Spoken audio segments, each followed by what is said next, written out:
അത് ലീഗിൻ്റെ സ്ഥാനാർത്ഥിയല്ലേ. അങ്ങനെ അബ്ദുറഹ്മാൻ സമ്മതിച്ചിട്ടില്ല. ഏയ്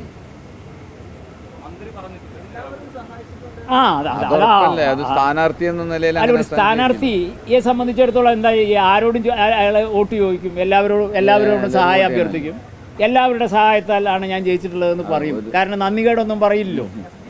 എന്നെ ചിലർ സഹായിച്ചിട്ടില്ല. അതിൽ SDPIക്കാർ വോട്ട് ചെയ്യുന്ന ജമാഅത്ത് ചെയ്തിട്ടുണ്ട്. അതൊക്കെ വേറെ, അത് വ്യക്തിപരമാണ്. അതല്ലാതെ ഒരു സംഘടനന്റെ പിന്തുണ തേടിയിട്ടും അബ്ദുറഹ്മാൻ ഇവിടെ മത്സരിച്ചിട്ടില്ല. ഞങ്ങൾ തെരഞ്ഞെടുപ്പിലുണ്ടായിരുന്നതല്ലേ, തെരഞ്ഞെടുപ്പിന്റെ കൺവീനറായിരുന്നു അദ്ദേഹം. ഒരു സംഘടനന്റെയും പിന്തുണ തേടിയിട്ടില്ല. തീവ്ര മതവർഗീയവാദ സംഘടനകളുമായി LDF യാതൊരു വിധത്തിലുള്ള ബന്ധം ഉണ്ടായിട്ടില്ല.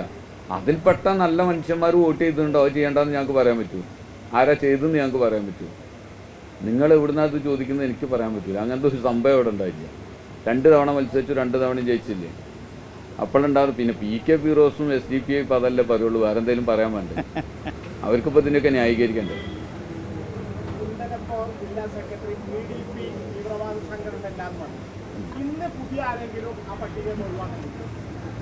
നിങ്ങളെന്ന് പറഞ്ഞു. ഇന്നലെ ഞാൻ പറഞ്ഞതെന്ന് വെച്ചാൽ ജമാഅത്ത് ഇസ്ലാമിൻ്റെയും SDPIയുടെയും ആ കൂട്ടത്തിൽ PDPനെ കൂട്ടണ്ടെന്നാണ് പറഞ്ഞത്. ഇന്നും അത് തന്നെയാണ് പറയാനുള്ളത്. നാളെ പിന്നെ അവരുടെ നിലപാടിനെ ഇന്ന് അവർ സ്വീകരിച്ച നിലപാട് വെച്ച് ഈ കൂട്ടത്തിൽ അവരെ കൂട്ടുന്നില്ല.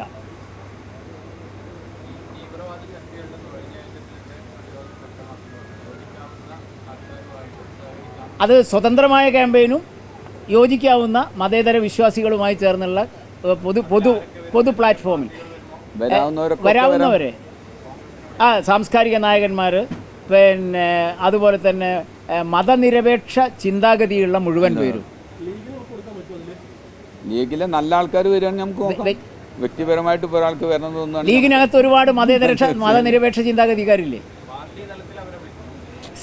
പാർട്ടി സ്ഥലത്തിൽ UDF സ്വീകരിക്കുന്ന അവസരവാദ ഒരു നിലപാടുണ്ട്. ആ നിലപാട് അവർ തുടരുന്നിടത്തോളം കാലം UDFുമായി യോജിച്ച് മതനിരപേക്ഷതയ്ക്കെതിരെ, മതവർഗീയതയ്ക്കെതിരെ പോരാടുക എന്ന് പറഞ്ഞിട്ടുണ്ടെങ്കിൽ അതുകൊണ്ടൊരു പ്രയോജനമില്ല. അല്ല, ഈ സമ്മേളനം കഴിഞ്ഞാൽ പ്രധാനപ്പെട്ട നമ്മുടെ ജില്ലയിലെ, ഞാൻ ഇന്നലെ തന്നെ പറഞ്ഞു, മതനിരപേക്ഷ അടിത്തറ ശക്തമാക്കുന്നതിനാവശ്യമായ പ്രചരണ പ്രവർത്തനങ്ങൾ ആരംഭിക്കും. അത് ഏതാണ് അതിൻ്റെ രൂപം, ഭാവം എന്നൊക്കെ പുതുതായി തിരഞ്ഞെടുക്കപ്പെടുന്ന ജില്ലാ കമ്മിറ്റി തീരുമാനിക്കും. സമ്മേളനം പൊതുവായി അത്തരം ഒരു ക്യാമ്പയിൻ ആരംഭിക്കണമെന്ന് റിപ്പോർട്ടിനകത്ത് നിർദ്ദേശിച്ചിട്ടുണ്ട്. അത് പൊതുവെ സമ്മേളനത്തിലെ പ്രതിനിധികൾ ആ നിർദ്ദേശങ്ങളാകെ അംഗീകരിച്ചിട്ടുണ്ട്. ഇനി അതിൻ്റെ കോൺക്രീറ്റ് ആയിട്ടുള്ള അതിൻ്റെ പ്ലാനും പരിപാടിയൊക്കെ ഉണ്ടാക്കേണ്ടത് പുതിയതായി തിരഞ്ഞെടുക്കപ്പെടുന്ന ജില്ലാ കമ്മിറ്റിയാണ്. ജില്ലാ കമ്മിറ്റി യോഗം ചേർന്ന് അത് സംബന്ധിച്ച് ഒരു പ്ലാൻ ഉണ്ടാക്കും.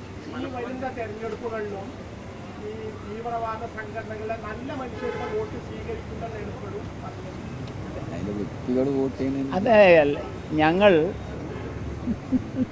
എടുത്തൊരു നിലപാട് ഞാൻ ഇന്നലെ പറഞ്ഞല്ലോ. തലശ്ശേരിയിൽ ബൈ ഇലക്ഷനിൽ EMS പറഞ്ഞ എന്താ, ഞങ്ങൾക്ക് മതതീവ്രവാദികളുടെ വോട്ട് വേണ്ട. അത് ലഭിക്കാതെ ഞങ്ങൾ തോൽക്കുകയാണെങ്കിൽ ആ തോൽവി പൂമാലയായി ഞങ്ങൾ സ്വീകരിക്കും. അദ്ദേഹം പറഞ്ഞ വാക്കാണ്. അന്ന് അദ്ദേഹം കമ്മ്യൂണിസ്റ്റ് പാർട്ടീൻ്റെ CPMൻ്റെ ജനറൽ സെക്രട്ടറിയാണ്. അതാണ് പാർട്ടിയുടെ നിലപാട്. എന്നാൽ എല്ലാ സംഘടനകളിലും ചിലപ്പോൾ വ്യക്തിപരമായി വോട്ടൊക്കെ ചെയ്യുമല്ലോ. കാരണം സൗഹൃദം, കുടുംബ ബന്ധം, അങ്ങനെയൊക്കെയുള്ള പല ഘടകങ്ങളും ഉണ്ടാവുമല്ലോ. ഇപ്പോൾ പഞ്ചായത്ത് തിരഞ്ഞെടുപ്പിലൊക്കെ എങ്ങനെയാണ് വോട്ട് ചെയ്യുക ആൾക്കാർ? കുടുംബ ബന്ധം, തറവാട്ട് കൂട്ടായ്മയൊക്കെ ഉണ്ട്. ഇപ്പോൾ അവരാണ് സ്ഥാനാർത്ഥി, ഇന്ന വാർഡിൽ ഇന്ന സ്ഥാനാർത്ഥി എന്നൊക്കെ തീരുമാനിക്കുക. അവർക്ക് പല രാഷ്ട്രീയക്കാരാവും. ചിലപ്പോൾ LDFൻ്റെ സ്ഥാനാർത്ഥിക്ക് വോട്ട് ചെയ്യുന്ന പല രാഷ്ട്രീയക്കാരുണ്ടാവും. UDFൻ്റെ സ്ഥാനാർത്ഥിക്ക് വോട്ട് ചെയ്യുന്ന പല CPMന് വോട്ട് ചെയ്തു വരുന്നവരും പലപ്പോഴും ചിലപ്പോൾ പ്രാദേശിക തിരഞ്ഞെടുപ്പിലൊക്കെ വോട്ട് ചെയ്യുമല്ലോ. ഒക്കെ വ്യക്തിബന്ധത്തിൻ്റെ അടിസ്ഥാനത്തിലാണ്, വ്യക്തി സൗഹൃദത്തിൻ്റെ ഭാഗമാണ്. അപ്പോൾ അങ്ങനെയൊക്കെ ആരെങ്കിലും അതിപ്പോൾ നമ്മൾ അതും വേണ്ട എന്ന് പറയേണ്ട ഒരു സാഹചര്യം ഉണ്ടെങ്കിൽ അപ്പോൾ അത് പറയും. തെരഞ്ഞെടുപ്പ് എന്നോ നടക്കാനുള്ളതാണ്. അപ്പോൾ ഇപ്പം തന്നെ നമ്മൾ ചാക്ക് വാങ്ങണതിൻ്റെ മുമ്പേ കാലിട്ട് കയറേണ്ടത്.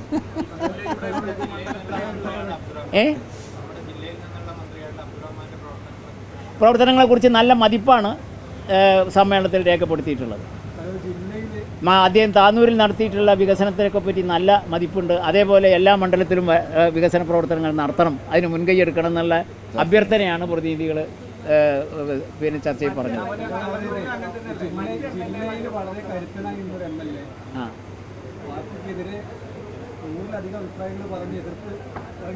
ആ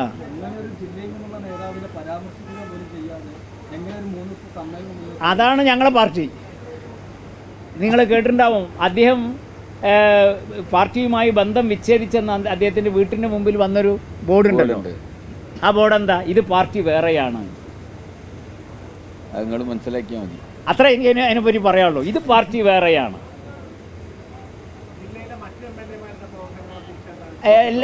പൊതുവേ മറ്റ് MLA-മാരൊക്കെ തന്നെ അവരുടെ കഴിവിനനുസരിച്ച് അവരുടെ സാധ്യതയ്ക്കനുസരിച്ച് പ്രവർത്തനങ്ങൾ നീക്കുന്നുണ്ട്. പാർട്ടിയുമായി ആലോചിച്ച് കാര്യങ്ങളൊക്കെ നീക്കുന്ന നിലയിൽ തന്നെയാണ്.